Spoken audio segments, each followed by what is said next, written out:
Once again, it's on. How y'all doing? How y'all doing? WBDM in the building. And you know we got a great show for you today.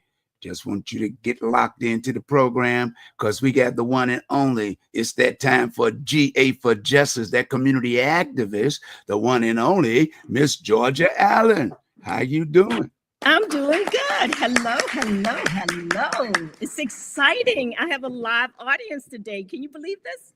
Hey, All that's right. what it's all about. Well, guess what?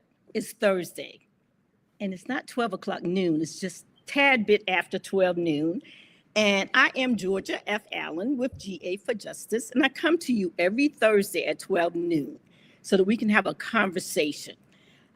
Today's topic is the 10-1 referendum. And we always talk about voting because that is so critically important. So we always talk about voting.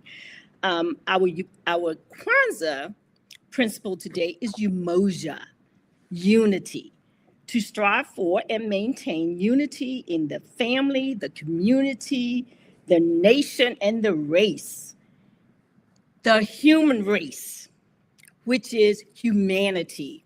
A lot of times people forget that we are the human race and that we should focus a little bit more on humanity. My last week's guest talked a lot about humanity because we've been torn apart in so many different directions. Our faith message today is Acts 2:1. And when the day of Pentecost came, fully, they were all with one accord in one place. And we're excited that we are on one accord and we're all in one place coming together so that we can discuss a topic that is very, very important to the city of Virginia Beach and to all of you sitting out there who are voters in the city of Virginia Beach. Opening greetings. Yes, it's Thursday, and I am Georgia F. Allen with GA for Justice. And as always, I want to thank Mr. Henderson Vaughn, a.k.a. Captain 85, a.k.a. the Dream Maker, who willingly opened up the airwaves to us so that we can bring a conversation to our community, a simple conversation for information, for correction whenever necessary, and for transformation. That's important.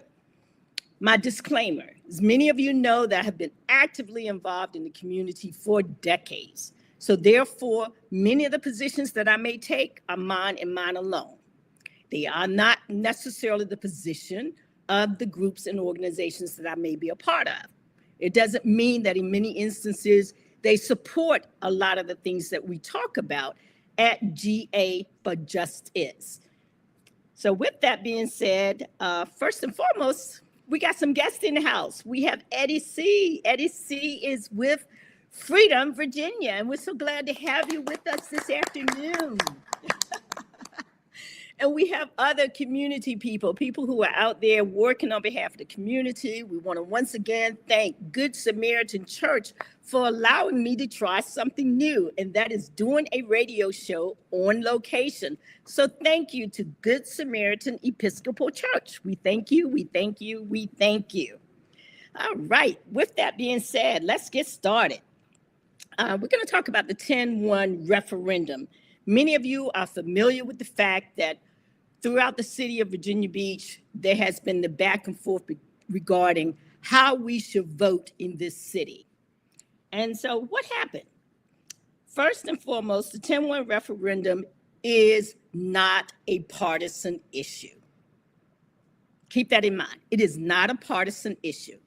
It is about fairness and equity as it pertains to the voting system.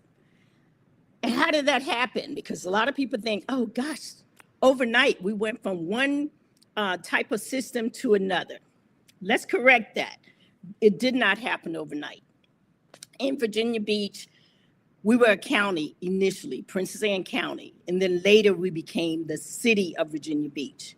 But throughout both the county and the city, we had basically the same type of election system since 1963 and before. We became a city in 1963, but before that, when we were a county, we had 11 members on our council. 11 members. Today, years later, we still have 11 members on our city council. And so we want to talk a little bit about that and why changing voting systems are so important. Let's give a simple example. What if 5 students walked into the ice cream shop and the shop owner served 4 of the 5 students? He didn't serve the 5th student because she had blonde hair. The 4 other students were little boys. So in a case like that, we see a system that is not showing fairness. That is simply the same thing that happened with our voting system here in the city of Virginia Beach. There were areas that did not have the same type of representation simply because they could not control those so-called districts, because in Virginia Beach, everything was at large. You could live in a district, but everyone in the entire city had the right to vote for you. So let's say we have district, back then we only had 7 districts, we now have 10. Back then, let's say District 5. They are very close district, they know everybody in the district, and they select someone from the district to run in District 5.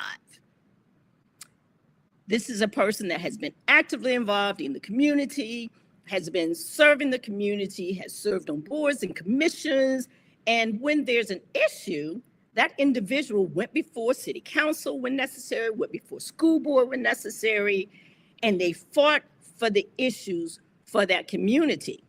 But what was happening is rich people and special interests would find someone that they preferred in District 5 to be the elected official. They preferred a different person, not the person that the community liked, not the person that has been working on behalf of the community, but a person that special interests liked. And so when it came time to vote, the community overwhelmingly in District 5 supported their representative. Well, guess what?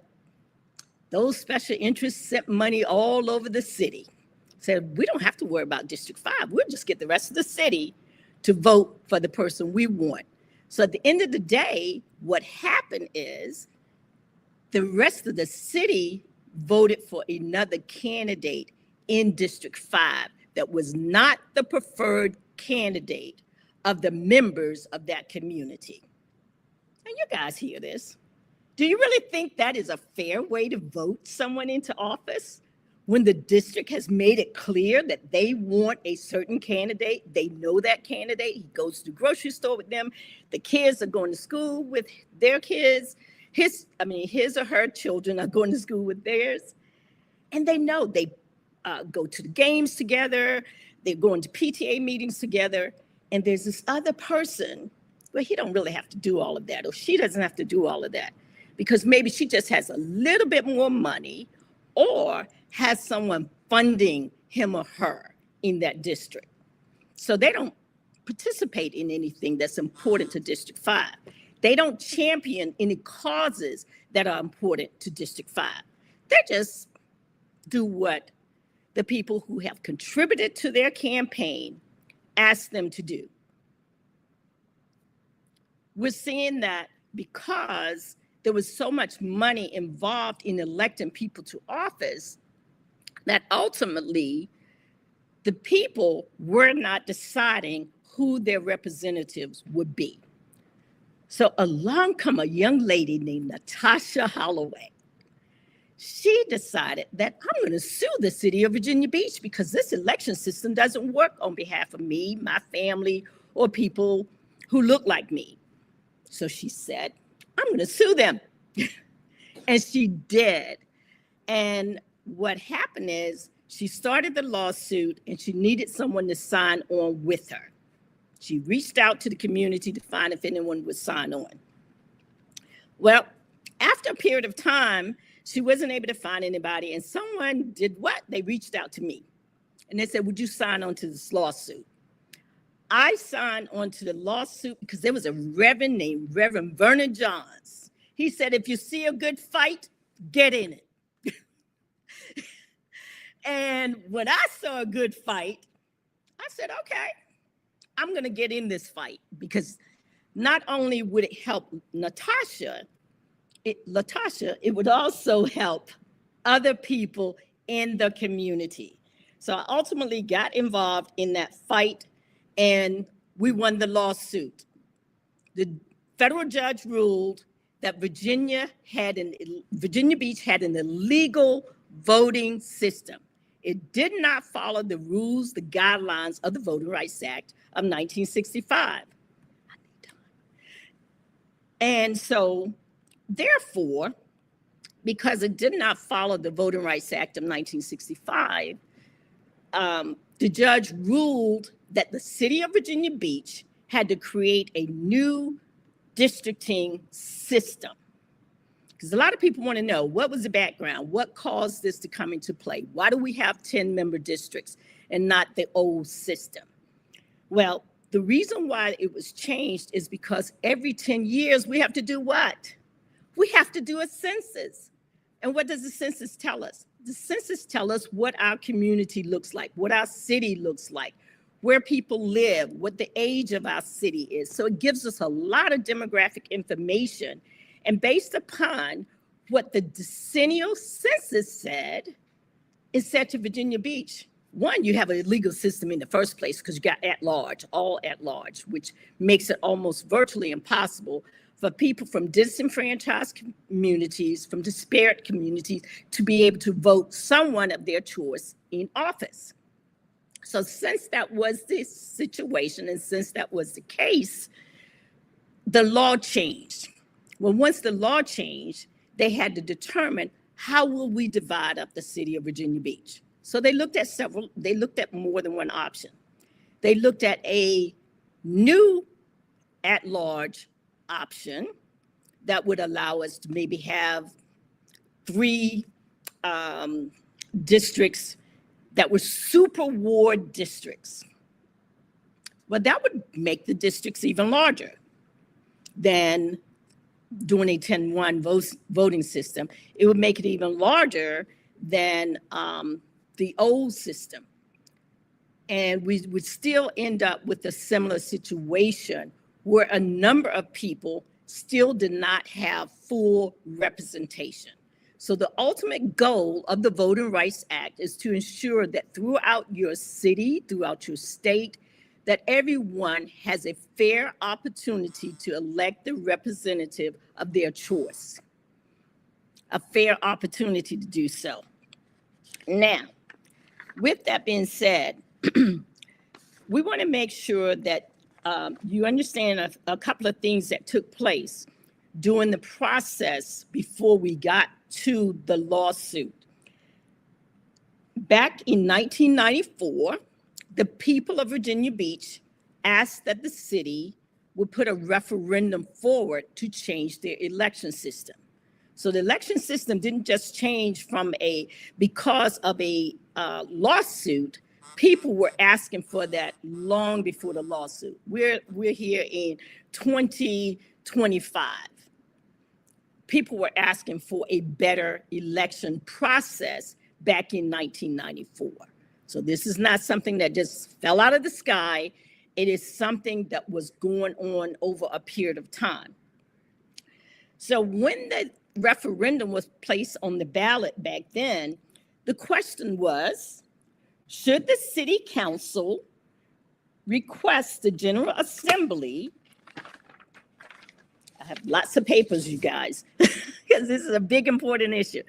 Should the city council request the General Assembly to amend the city's existing councilmanic electoral plan to provide for division of the city into 7 districts of approximately equal population, with 7 members to be elected only by the voters of their respective districts, and 3 members and the mayor to be elected by and from the city at large.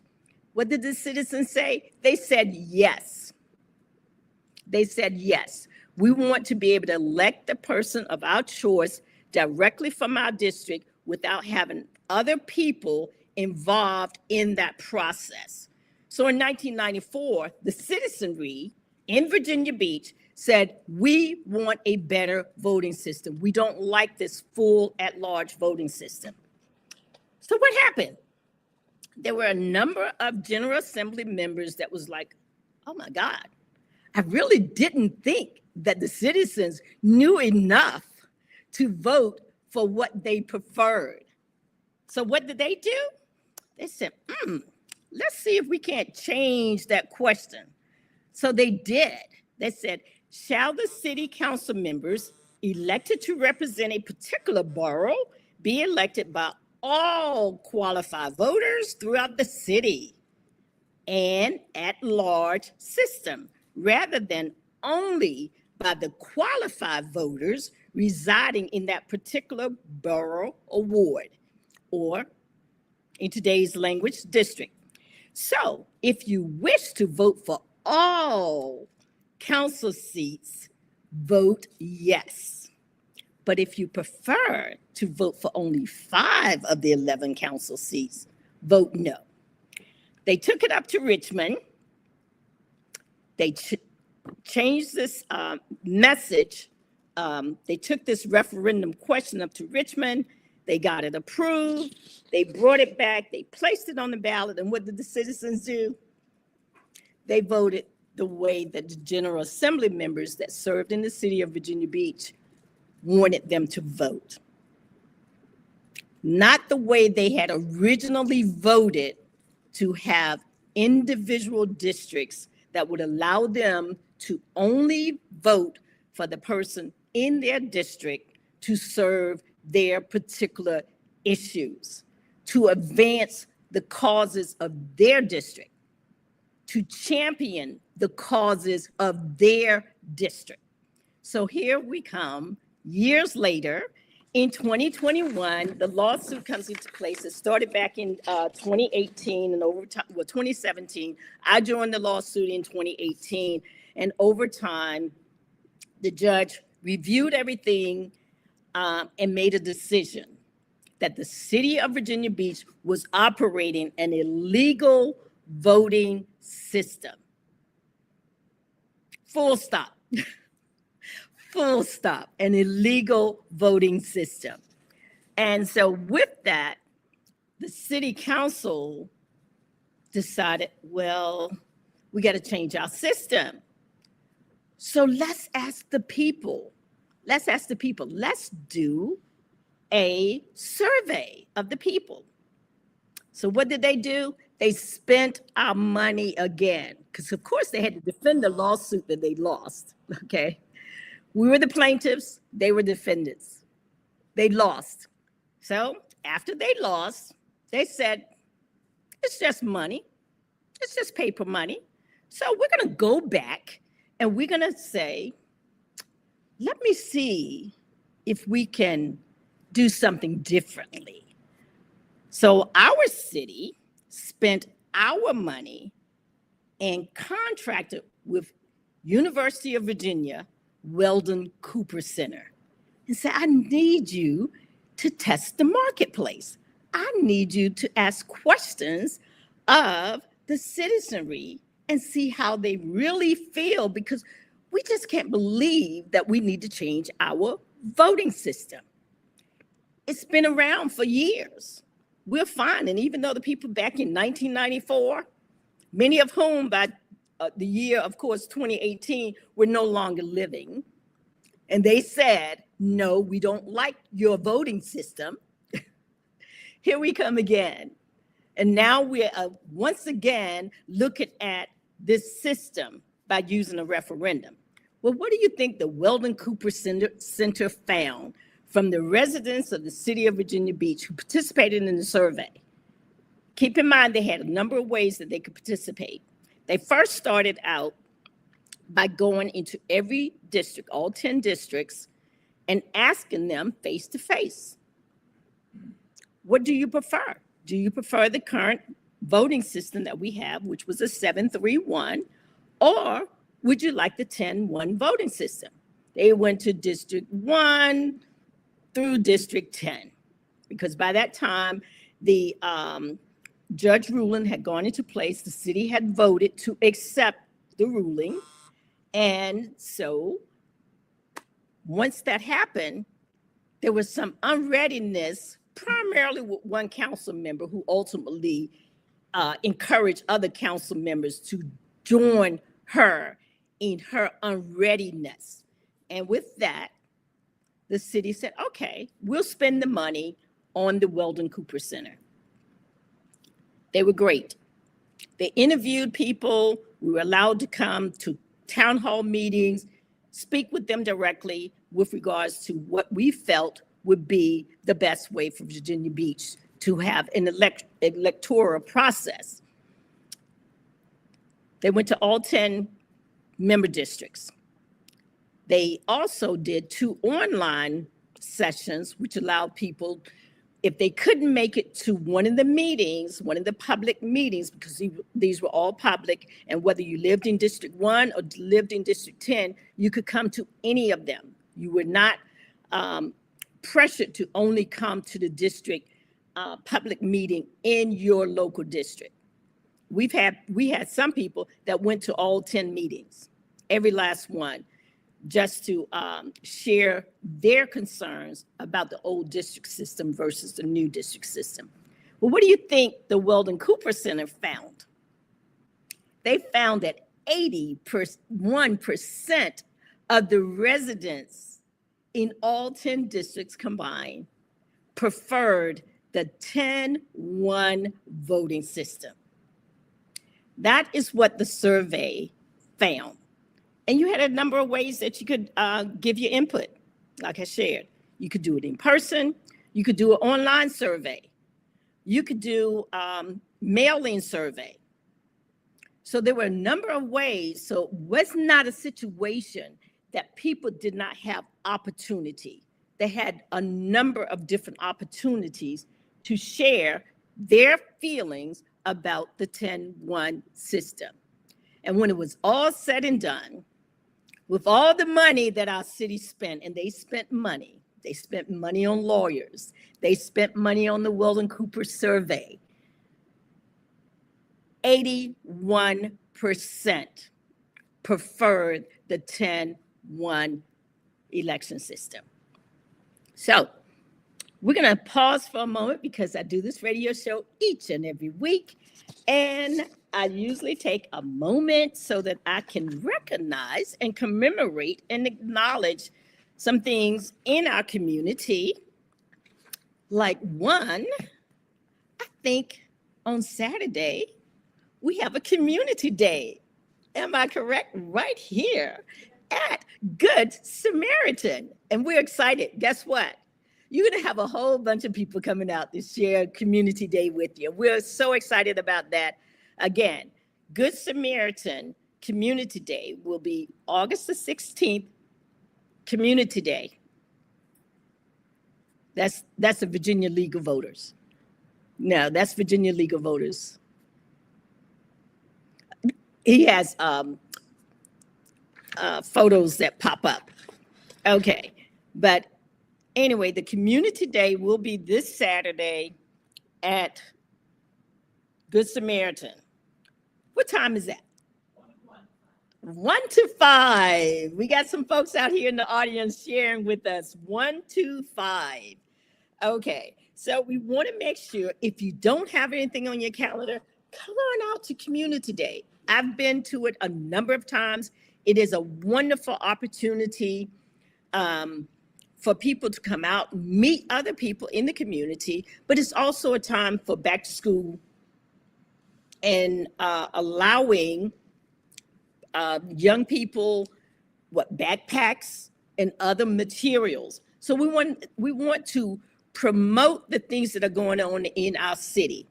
Of course, I sit in District 4, but there are any number of events that are going on throughout our city, and I try to promote those. I use this radio time as an opportunity to promote what is going on. It doesn't necessarily have to be in District 4, which is where we're sitting today on location. All right, what else is going on? I need to see it. Okay, it's now popped up. It's kind of behind us, but I see it. It's Back to School 2025 at Good Samaritan. Okay. The next thing that I want to talk about is I also announced about birthdays of people that we care about or once cared about who are no longer with us. One in particular is Whitney Houston. Whitney Houston was born August the 9th, 1963, and unfortunately, she passed away on February the 11th, 2012. Whitney was a singer, an actress, and one of her songs was The Greatest Love of All and I Will Always Love You. But my favorite is I Didn't Know My Own Strength. I think other people may have a difference, but I think that is the greatest song because it reaches out to your very essence of the person. And you sometimes have to check yourself because you think that you can't make it. You think that you can't make it. And that song was one that was so important to me because I think it was when I was going through some ups and downs. And that song just kind of picked me back up. Also, another birthday, Halle Berry, born August the 14th, 1966. Halle Berry, of course, is an actress. She's won the Academy Award. She's also a director. And she has Primetime Emmy Awards and Golden Globe Awards. Halle Berry. Another person that we want to acknowledge is Marcus Garvey. Marcus Garvey was born August the 17th, 1887. And he was a big figure, a key figure in the Pan-African movement. And so I wanted to announce that. But we also have sad news. Danielle Spencer. Did anybody watch What's Happening? Loved it. Danielle Spencer, we lost her this week. She was born June 24th, 1965, and passed away August the 11th, 2025. And after acting, she became a veterinarian doctor, which I thought was awesome. But the other thing that I didn't know, she apparently was living here in the Richmond, Virginia area because she passed away in a hospital in the Richmond, Virginia area. I didn't know she was here. So these are the things that I try to reach out to the community and share. There she is. Share because a lot of times people don't share with you about a number of the people that have made history or have done something in our community. And so I use my platform to announce, to acknowledge, and commemorate those who came before us or those who are living currently. And then finally, you can pull it up now, the League of Women Voters. There is an upcoming event. You can pull that picture up now, Henderson. Yes.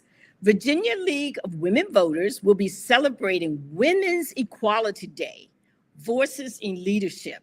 That is going to take place on August the 26th, and I can barely see, from 4 to 5 p.m. And it's going to be online, so you don't have to go anywhere. You can sit in your house, you can click on, and the persons who will be on the panel to talk about the Equality Day will be Dr.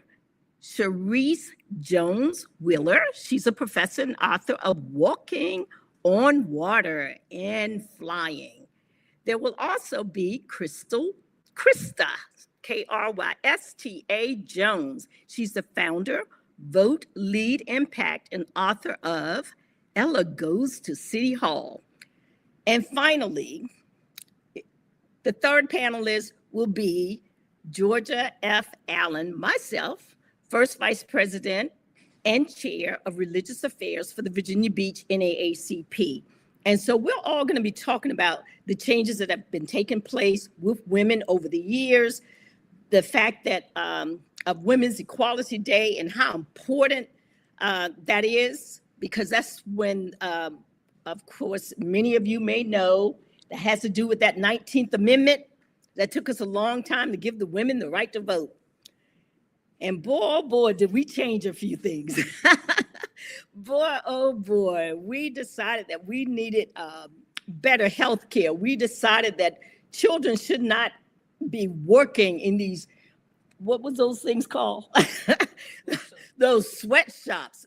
A lot of things people don't realize, but it was because of women getting actively involved in the political process that changed a lot of laws that were on the books. And guess what? If you remember what I read, we all came together on one accord. I suggest, instead of letting one group, one organization, one gender do everything, I suggest that we come together and see if we can't make a real difference and something that will be etched in stone, so that people, when they get elected to office, can't wiggle out of what is laws and what is should be order. And as someone who served on the police department, they know a little bit about law and order that's sitting out in our audience today. So with that being said, let's see, do I have anything else? Okay, we're gonna come back to the show. Thank you. I did forget somebody. Guess whose birthday was on the 11th of August? Kenny Gamble of Gamble and Huff. How many people have heard of Gamble and Huff? Okay, they wrote music for everybody. The Four Tops. Anybody heard of the Four Tops? They wrote music for the Four Tops. Anybody remember Standing in the Shadow of Love? They wrote that song. Anybody remember Chains of Fools by Aretha Franklin? I didn't realize it. That was one of the things that they wrote as well. So Mr. Gamble celebrated his birthday on August 11th. Thank you, Henderson. That's why you need more than one person trying to do stuff like this. So doing this radio show, it's a lot of fun, but it's always good to have someone in the background helping and making sure that you share the information that should be shared. And again, I take that time out on the show each and every week. We're here every week from 12 until 1. It is called GA for Just Is. I've had people on our show, like I mentioned earlier, Eddie from Freedom, Virginia, has come on because he's also the health chair, committee chair for the NAACP. And he has revealed a lot of great information with regards to health disparities in our city. And so it's always good to have other people out there that can kind of keep you on track or make things available to the community. And that's why we do what we do here. And with that said, let's get back to 10-1 and the Voting Rights Act of 1965 and how important that is. One of the things that I want to share with you as it pertains to that Voting Rights Act and as it pertains to the laws of not only on the federal side, but on the state side, because that is one of the things that people don't quite understand. The 10-1 voting system has allowed us to have a more fair voting system. The districts are smaller. So now, when persons run for office, instead of running in an entire citywide election, they are able to run in a district. Before, we had to run in a city of over 450-some thousand people. We now run in districts of only 48,000. What do you think that does for a person? Costs less money to run and knock on doors for about 48,000 people versus running in a city of over 400,000 people and trying to knock on enough doors to get enough votes to get elected to office. That's a tremendous amount of time, tremendous amount of volunteers, paid staff, and all types of money. So the 10-1 voting system is critically important so that we can have a more fair election system. What else about 10.1? 10.1 makes sure that we are in compliance with the Voting Rights Act of 1965. Also in compliance with the state charter, we're in compliance with the State Code of Virginia.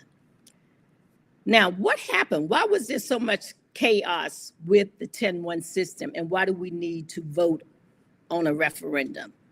We shouldn't, first and foremost. Federal law takes precedence over state law, over local law, and over any of these lawsuits that are hanging out there, or any so-called judgment or ruling that these lower courts have made. Just to be clear, federal law takes precedence. So having a referendum does not necessarily mean anything will change, because if the federal government, if the federal judicial system does not change, then the ruling is the law of the land. So we want to keep that in mind. As a matter of fact, not I, but the city attorney said he defends the 10.1 system because it meets the Voting Rights Act. And they've had someone to come in and take a look at a way to draw the districts differently, and they are not able to ensure that the new districts that they would draw would allow for 3 minority majority districts, or districts that would be opportunity districts. So therefore, the city attorney is still defending the 10.1 voting system. So what does that mean? They're spending more of your tax dollars and more of your money. Anybody in favor of the city wasting your tax dollars, wasting your money? Okay, I didn't think so. I know I'm not in favor of them doing that. And the other thing that those of you who are listening, both the audience in the room as well as the audience that are online, keep in mind, one of the things that the city of Virginia Beach and the mayor, along with some of the council members, keep saying, well, the old voting system is still on the books in Richmond. In essence, it is, but in reality, it's not so much. And you say, well, why? Because a charter change during the year of a census and a decennial redistricting is simply a formality. And you say, well, why is that? Because if you read the Code of Virginia 24.2-311, and we want to keep those things in mind, because what people who are contrary to the 10.1 voting system will promote the fact that the charter did not change. Well, City Council voted 10-1 to change the charter. City Council also put it on the legislative package to take up to Richmond. The General Assembly also voted to change the charter.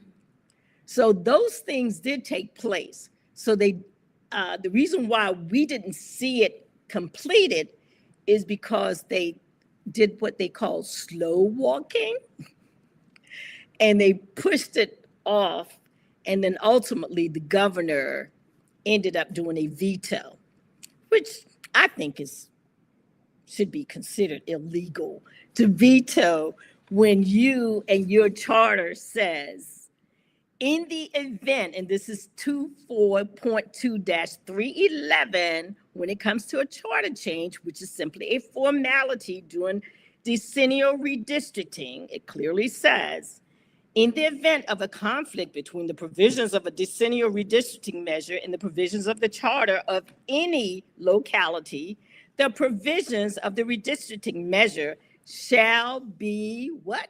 Deemed to override the charter provisions to the extent required to give effect to the redistricting plan. With that being said, I think we might have some questions. Okay. So what happens a lot of times when these things take place is gerrymandering. Part of the reason why persons who have tons and tons of money, they want to gerrymander districts to reduce persons' ability to elect persons of their choice. So, and with gerrymandering, a lot of times it's because gerrymandering prevents districts from being fairly drawn. So, for instance, they may get a redistricting committee, or they may put together a group of people from our state legislature. They generally don't do a lot with local government in terms of drawing districts. Usually it comes down from the state in many instances, not all. Remember, nothing is 100%. So some people, the question is, how are the districts determined and how are they susceptible to gerrymandering? Well, in a case like the redistricting at this particular time, there should be no gerrymandering because the federal court is looking to ensure that when the districts are drawn, they are drawn fairly. So therefore, they don't usually have an individual, even from the locality.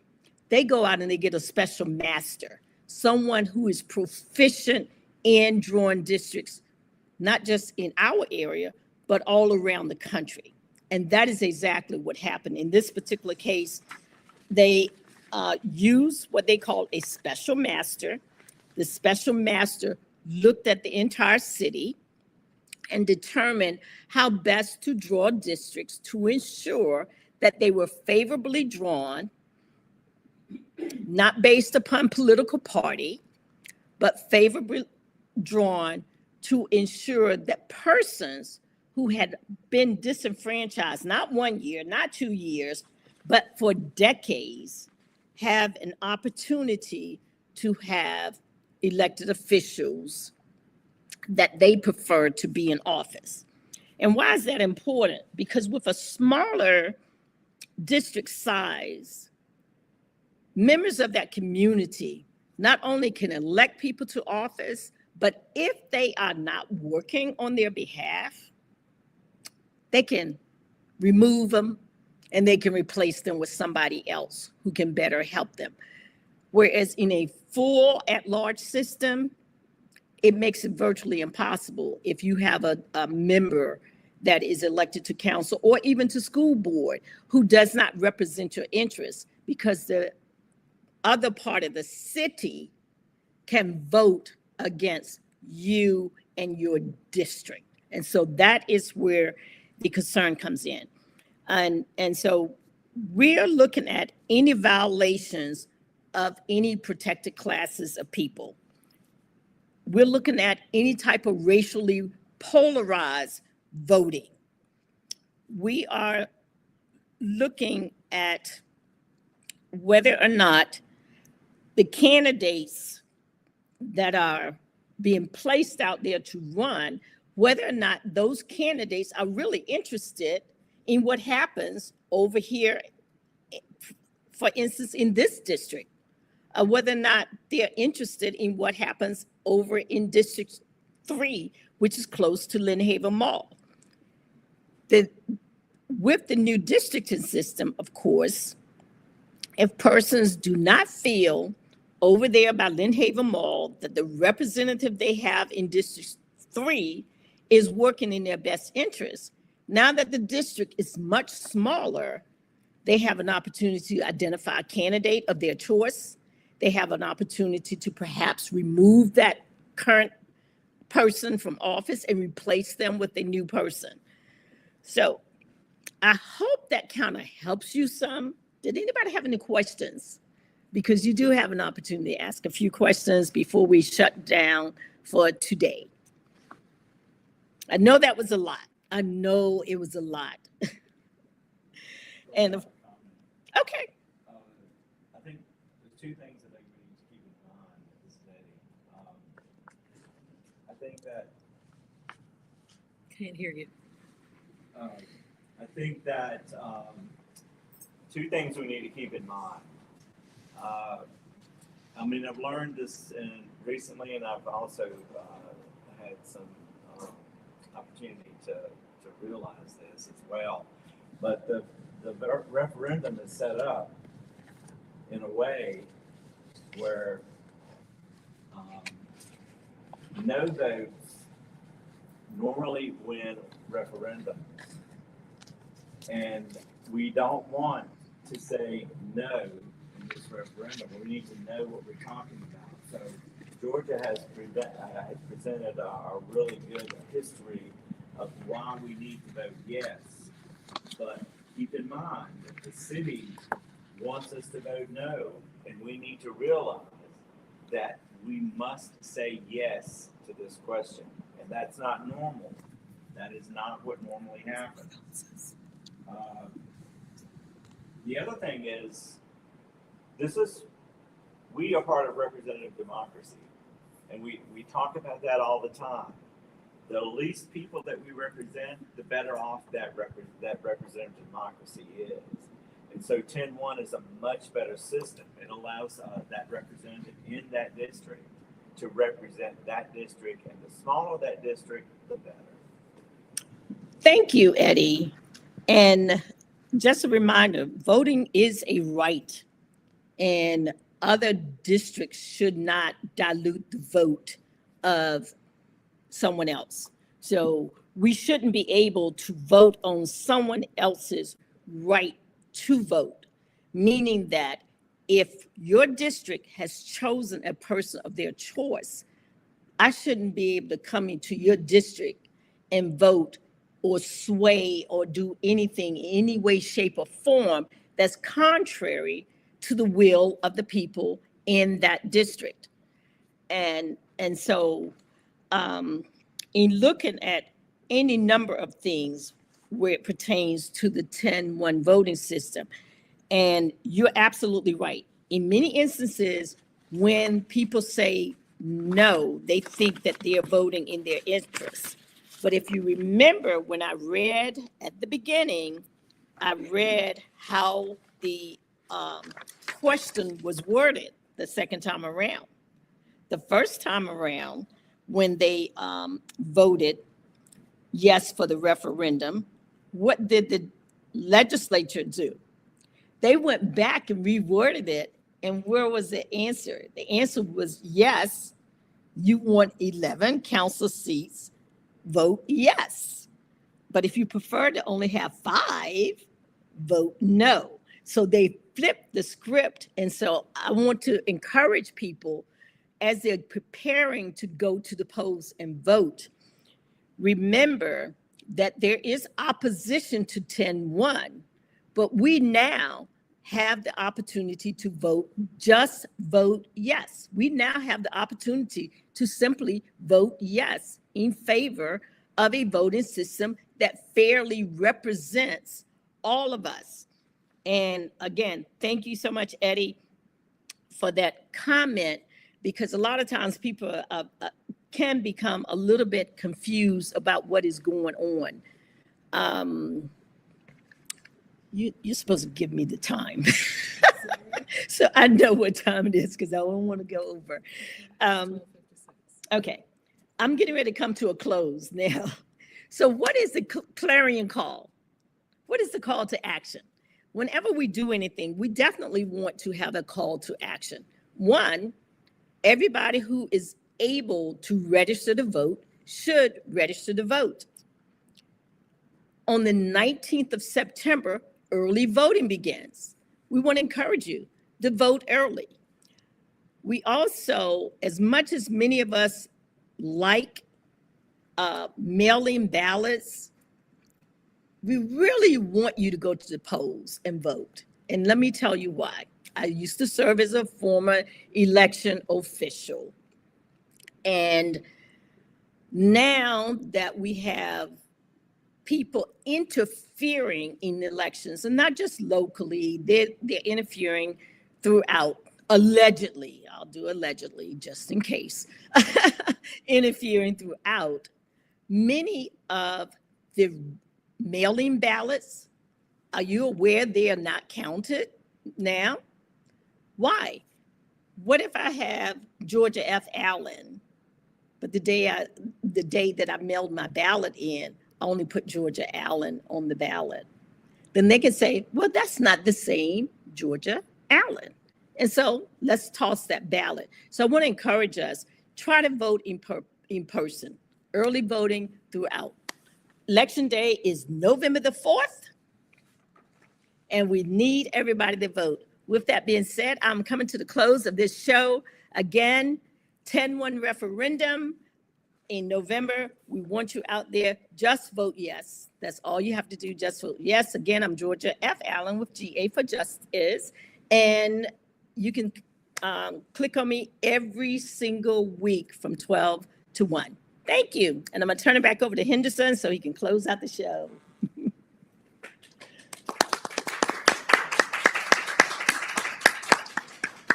We can't hear you. Okay. Once again, another great show by the community activist, Georgia Allen. I want to invite you to tune in each and every week.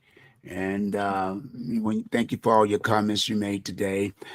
She does a lot of work, research for this program.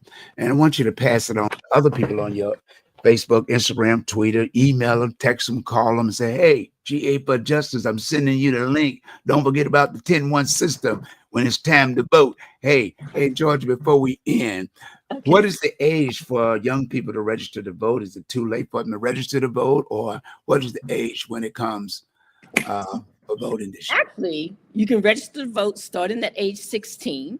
However, you vote at age 18. So say, for instance, you got family members that are 17 years old, but they're going to be 18 on election day. They can legally vote on election day this year. Okay, because it's important that we get everybody at the polls, so we are trying to make sure that you get all the information each and every week up until the election time, because this is a means of getting the word out and pass it on to your neighbors, your the sons and daughters, nieces and nephews.